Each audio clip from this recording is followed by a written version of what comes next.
Bueno, vamos con las preguntas y respuestas. Obviamente, en un tema complejo, difícil, polémico, hay varias preguntas, algunas que son específicas del tema tratado y otras que no. Hemos tratado, en la medida de lo posible, de contestarlas a todas, dentro de nuestros límites y conocimientos. Por supuesto, si hubiera alguna repregunta, pónganla abajo y la contestaremos como corresponde y como hacemos siempre por escrito. Muchas gracias a todos por la paciencia y por escuchar. Bueno, vamos a empezar con las preguntas y respuestas. Vamos por una sencilla de Arms Show. Interroga qué diferencia hay entre la caballería y la infantería y si ambos tienen blindados. Sí, la respuesta es sí. Hay un tema semántico. La caballería forma en escuadrones y la infantería, para una misma magnitud, usa una compañía. Ahora, ¿cuáles son las diferencias? Esto es la doctrina argentina, que no significa que sea la misma en otros países. Para el ejército argentino, la caballería básicamente son tanques y la infantería básicamente son vehículos de combate infantería. ¿Qué diferencias tienen? Bueno, técnicamente un tanque es un vehículo que puede ser a rueda o oruga y que está munido de una torreta con un arma principal, normalmente de un gran calibre, y cuya finalidad es destruir a otro tanque. Un ejemplo es el vehículo TAM, otro es el SK-105, que son los tanques que tiene provisto el ejército argentino. Por otro lado, la infantería o infantería mecanizada se provee de vehículos ya sea a rueda o oruga, cuya finalidad es transportar infantes adentro de ese vehículo y que además puedan combatir desde ese vehículo. Normalmente está equipada con una torreta, con un arma que ronda los 20 o los 30 milímetros. Pero reitero, su finalidad principal es transportar y combatir desde ese vehículo con infantes. Obviamente, en algún momento o en algún nivel de organización, el tanque y el vehículo de infantería mecanizado deben trabajar coordinados y deben trabajar juntos, dado que cada uno de ellos aporta capacidades que permiten eliminar las limitaciones y desventajas que tiene cada uno. Por ejemplo, el tanque es sumamente vulnerable a las armas antitanque. Por lo tanto, cuando el tanque avanza, especialmente y se detiene en un objetivo, necesita ser protegido. A esos efectos está la infantería mecanizada, que desembarca a sus infantes y da un perímetro de seguridad. Por su parte, la infantería mecanizada, cuando ataca, necesita de la gran potencia de fuego que tienen los tanques. Entonces, es necesario que cuando ella ataque, avance, también tenga entre sus formaciones elementos de caballería, al efecto, como dije, de complementarse mutuamente. Bueno, vamos a la pregunta de José Villalba, lo que él denomina paseo de tropas de Estados Unidos en la Argentina. Bueno, no existe tal cosa. Todos los países reciben visitas y a su vez visitan otros países en el marco de adiestramientos conjuntos y combinados. Concretamente, la legislación argentina prevé que tanto el ingreso de tropas extranjeras como la salida de propias tropas que vayan a otro país necesita un acuerdo del Senado. Es decir, que acá no vienen tropas a pasear, ni salen tropas argentinas a pasear afuera. Para que eso suceda, tiene que haber un marco legal y ese marco legal es una ley del Congreso donde estas actividades se aprueban. Desde el punto de vista técnico, tanto las fuerzas argentinas que están en el exterior como las fuerzas extranjeras que vienen, se lo hacen en el marco de la Convención de Viena, que es la convención que regula las relaciones entre los diplomáticos. A ambos grupos de tropas, es decir, las argentinas que van afuera y las extranjeras que ingresan, se les garantiza lo que se llama una inmunidad diplomática técnica, es decir, que si en el marco de ese ejercicio se produce un accidente, vamos a poner un caso, se estrella un helicóptero y ese helicóptero cae sobre una casa y produce víctimas civiles o daños civiles, los tripulantes de esa aeronave no son juzgados por la ley del país, sino por la ley de su país de origen. Pero por el otro lado, si se trata de un delito de carácter común, por ejemplo, si un marinero argentino sale a robar en Washington o un marín norteamericano atropella a una persona en Misiones, sí, son juzgados por las leyes nacionales porque se entiende que técnicamente no estaban cumpliendo su función. Este es un tema relativamente complicado, a los efectos, cada vez que ingresa o salen tropas, se firman lo que son actas reversales, donde queda perfectamente establecido y mayormente con esto no hay ningún problema. A la pregunta de Omar Villalba, yo no tengo conocimiento de ninguna base del ejército argentino que haya sido privatizada en ningún lado, tampoco en mi provincia, en Mendoza. No sé si Omar se confunde, yo lo expliqué en una oportunidad, lo que sucedió en un terreno fiscal que estaba bajo la administración del ejército argentino, en la zona de la Consulta, en el Valle de Uco, en Mendoza, se perdió un juicio contra la familia de Rothschild, que había ocupado en forma irregular 200 hectáreas y se las tuvo que entregar por una cuestión judicial, por una orden de una jueza. Ahora, reitero, yo no conozco ninguna privatización. No sé si Omar se refiere a lo que he hecho referencia o si no, le pido que vuelva a hacer la pregunta porque lo que tengo para decirle es esto, nada más.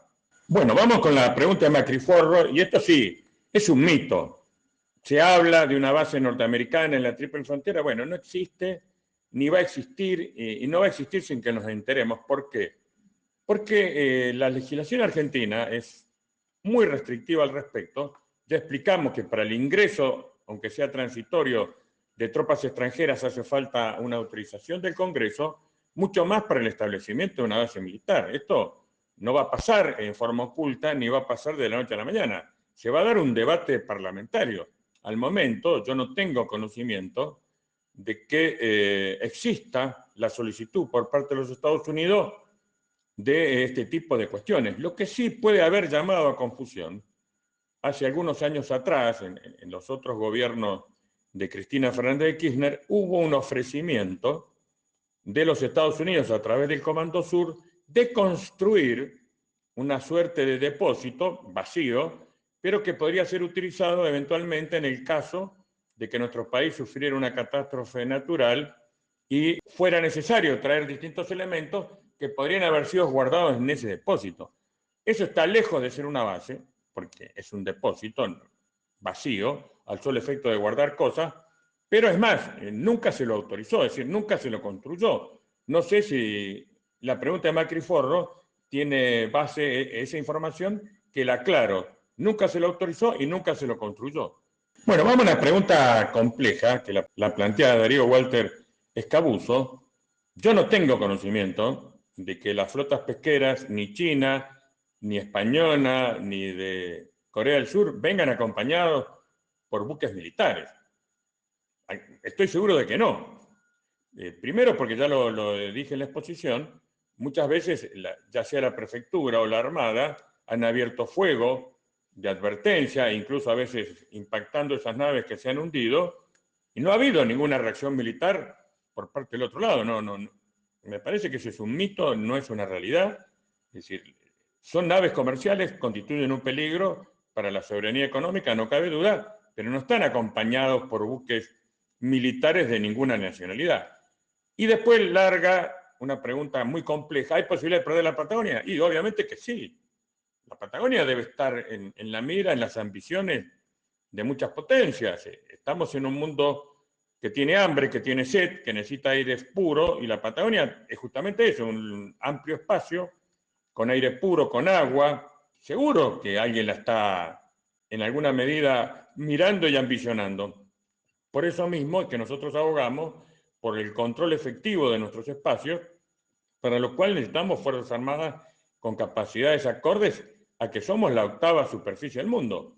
Pero reitero, los buques de la nacionalidad que sean, que vienen a pescar, lo hacen solos, no hay presencia militar que los proteja, pero sí, tenemos que ser proactivos, tenemos que prevenir, y antes que se produzca el problema, ya lo decía Ivonne, no podemos dar una sensación de debilidad, de carencia absoluta, porque eso obviamente va a alentar a los que quieran apoderarse de lo que es nuestro. Bueno, vamos a una muy interesante pregunta de Romina Espósito. Obviamente se ve que sabe.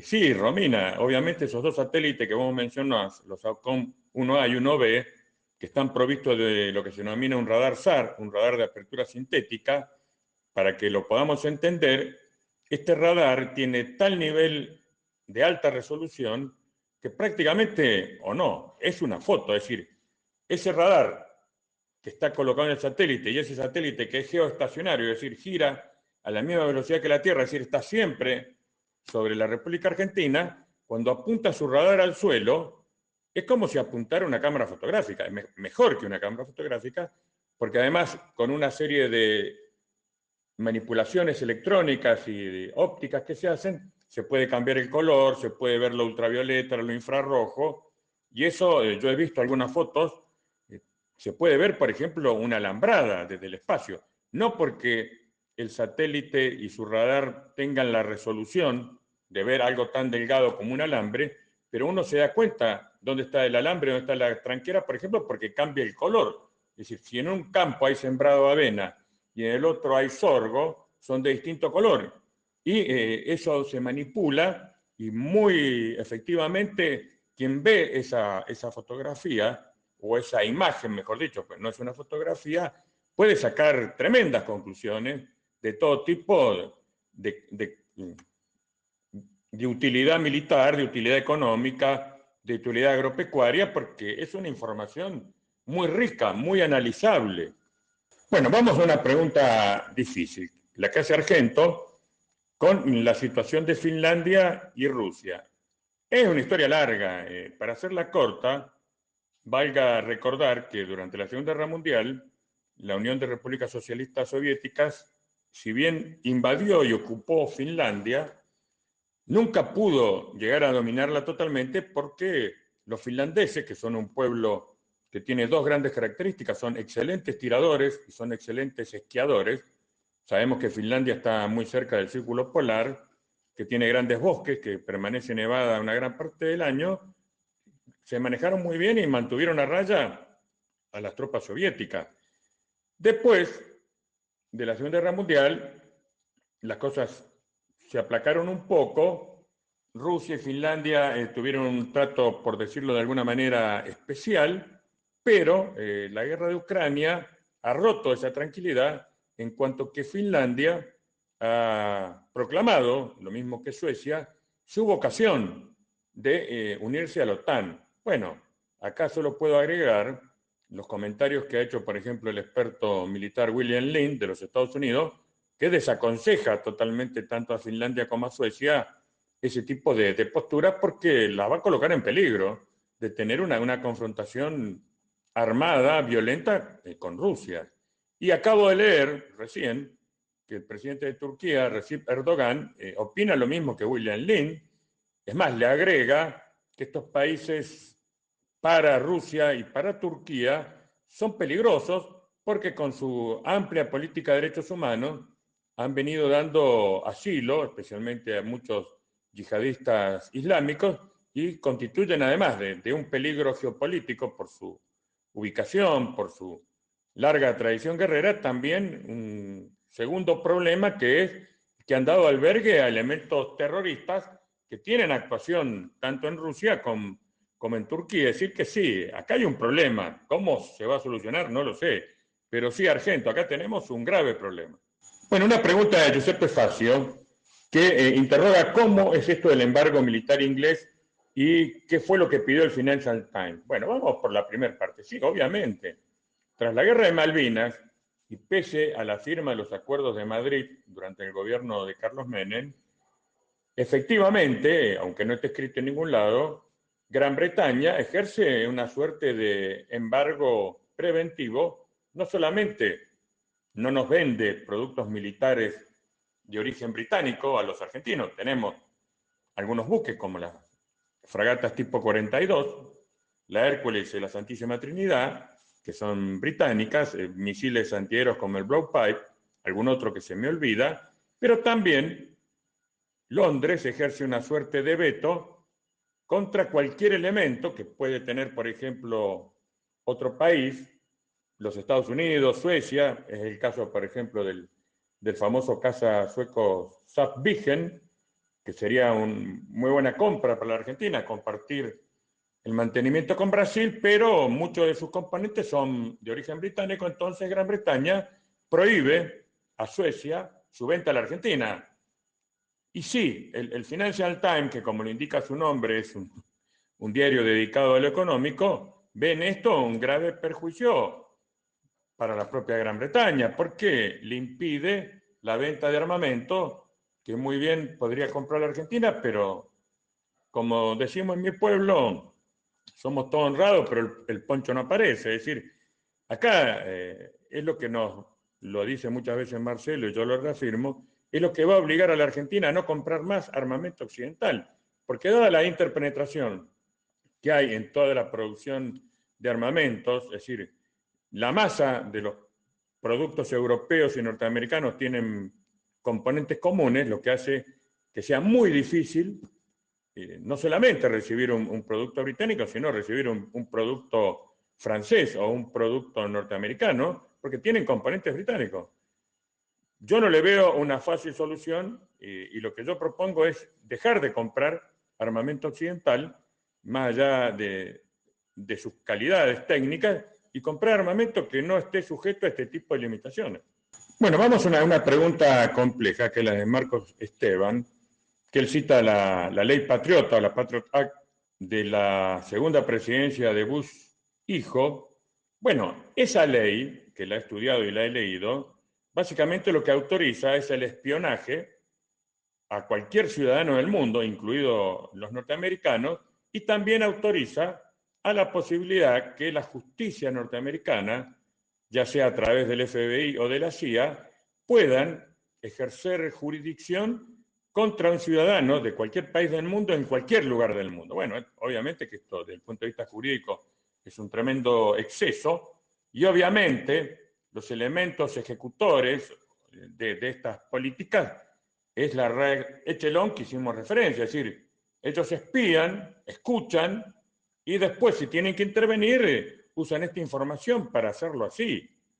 Él también menciona, creo que está vinculado, no aunque sea no en forma directa, pero sí indirecta, el denigrante pacto Forador-Duncan, donde básicamente la Argentina se compromete a remover todo tipo de obstáculo que le impida a los isleños cualquier tipo de actividad, es decir, básicamente eliminar las restricciones que por nuestro reclamo soberano tenemos, por ejemplo, en la explotación petrolera, la explotación pesquera, y no me cabe duda de que siendo Gran Bretaña un socio privilegiado de Estados Unidos, toda esta información que se obtiene en Echelon, que además, lo dijimos, pertenece a la red AUKUS, Australia, Estados Unidos y la Gran Bretaña, es compartida y es usada en nuestra contra, como tal fue el uso que se hizo de esa información satelital que se usó durante la Guerra de Malvinas, que no existía la red Echelon, pero bueno, hoy por hoy no podemos dudar de que toda esa información, que de un volumen inmenso y de una especificidad absoluta, es usada en nuestra contra. Además, ellos tienen, como bien lo menciona Marco Esteban, la ley Patriota o Patriot Act, que le permite a un presidente norteamericano legalmente, por ejemplo, secuestrar a un ciudadano pakistaní en la República Argentina y llevárselo a donde quiera. Bueno, una pregunta también de Darío Walter Abuso, no tiene nada que ver con la clase, la vamos a contestar.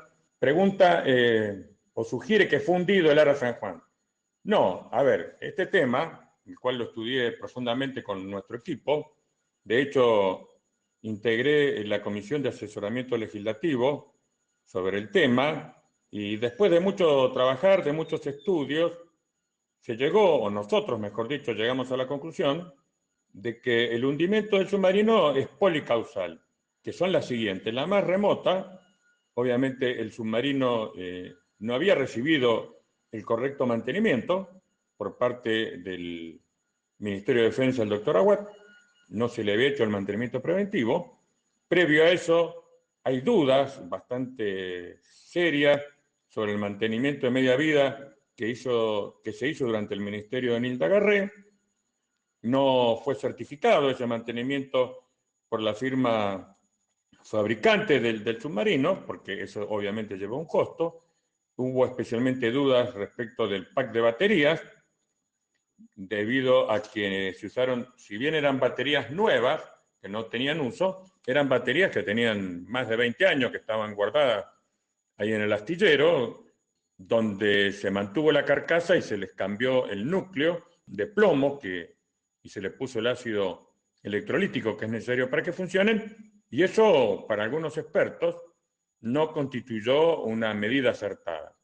También una tercera causa, que esta la mencionan en nuestro equipo, había un oficial que había estado a cargo, había sido capitán de ese submarino, que él considera que fue un error de apreciación de su capitán, que luego de informar que él había tenido un incendio de su pack de baterías, y dado que el mar estaba en un estado que no le permitía navegar ni reparar esa falla que habían sufrido sus baterías, toma la decisión de volver a sumergirse. Bueno, nuestros especialistas califican a esa decisión como sumamente errónea y en lugar de eso, ellos asesoran de que el submarino debió haberse mantenido en superficie y haberse dirigido al puerto más cercano, es decir, a la costa, lo que hubiera hecho que, aún en caso de haber sufrido ese segundo incidente, no hubiera caído en la fosa abisal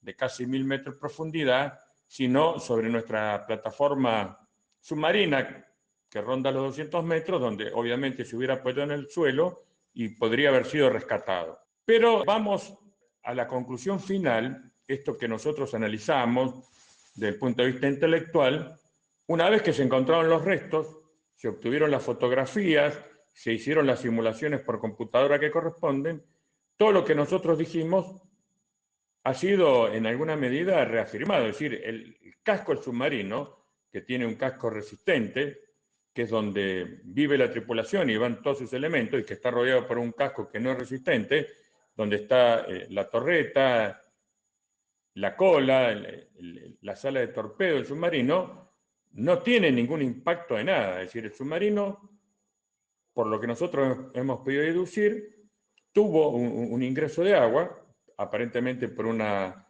válvula que no tendría que haber estado abierta, la E19, que comunica ambos compartimentos en lo estanco en lo que separa el submarino. Ese ingreso de agua cae sobre el tablero de mandos del submarino, eso produjo un blackout, y el submarino, al sufrir este incidente, se queda sin energía y es como un avión. Es decir, el submarino tiene una y navega con una flotabilidad neutra, donde carece de motores, carece de timón, es como una piedra que, bueno, se hunde en las profundidades hasta alcanzar una determinada profundidad donde la presión hidrostática, que es muy grande, lo termina aplastando. Y eso fue, y es lo que demuestra en la fotografía. El submarino, por ese motivo que nosotros hemos analizado, comienza a sumergirse fuera de control hasta que alcanza una determinada profundidad y lo aplasta la presión hidrostática. Es decir, no hay ni el impacto de un torpedo,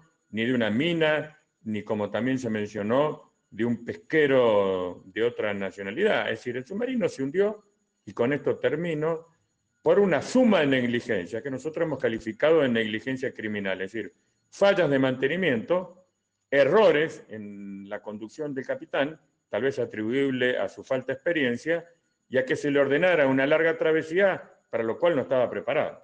Bueno, vamos a la conclusión final. Esta debería ser una conclusión general, abarcadora, lo más universal posible, y al respecto hay que repetir lo que siempre decimos, que los países no tienen amigos ni enemigos permanentes, tienen intereses permanentes. Es un obvio interés de todo país mantener su soberanía. No debe ser lesionada bajo ningún concepto, en la medida de lo posible. Y yo realmente creo que esta estación de rastreo, lejos de lesionar nuestra soberanía, como opinan algunos, mejora nuestras capacidades, ya que nuestros científicos de la CONAE tienen acceso a una tecnología que de otra manera no estaría accesible para ellos. Por otro lado, como hemos demostrado, esta antena satelital es muy similar a la que la Comisión Espacial Europea tiene en la provincia de Malargüe. Por ahí no hay ningún problema. Pero acá trazamos una línea.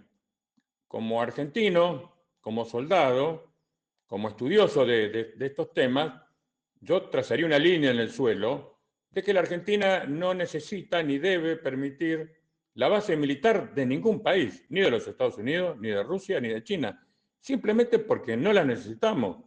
Y creo, porque uno lo ve, países como Alemania, como Italia, como España, en los cuales tienen que, no digo soportar, pero sí tolerar la presencia de bases militares extranjeras, se derivan una cantidad de problemas sociales, problemas de convivencia y también graves problemas operacionales. Me basta recordar el famoso episodio que ocurrió durante el gobierno de Franco en España, cuando un B-52 que transportaba bombas atómicas chocó con un avión de abastecimiento, un cisterna, y varias de esas bombas cayeron al mar en la zona de Palomares, causando prácticamente un incidente de proporciones descomunales. ¿Qué hubiera pasado si alguna de esas bombas hubiera detonado? Se ha negado durante años que eso haya producido contaminación, obviamente no tenemos, o nadie tiene esa certeza. Entonces, reitero, tener una base de rastreo, sea de la Comunidad Europea o sea de China, no plantea un tema que dañe o lesione a nuestra soberanía. Por el contrario, tener una base militar de cualquier bloque militar del mundo, occidental, oriental, sería y constituiría así una grave lesión a nuestra soberanía, y en ese caso yo me opondría con todas mis fuerzas. Muchas gracias a todos por escuchar.